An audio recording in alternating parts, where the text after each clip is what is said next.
Ya mwisho ati ametukana wale watu wako na public opinion kama mimi.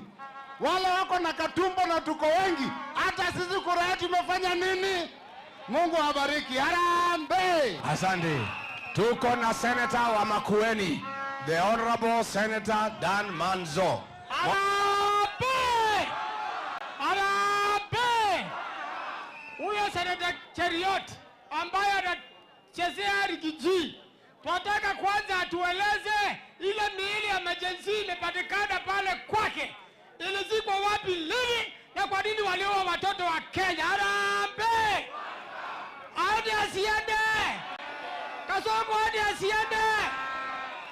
Tuseme ya kwamba lazima mali ya Wakenya ichungwe. Ati sasa Tuju anaibiwa mali yake kwa kukua kidinapu. Mtakubali Wakenya? Mtakubali tuandamane? Harambee! Asante sana. Tuko na mjumbe wa Teto huko Nyeri, the Honorable Geoffrey Wandeto. Kahatia Kahatia. Sasa mimi nataka tu kusema kitu moja juu ya huyu Kasongo. Hii wiki makasisi wamekuambia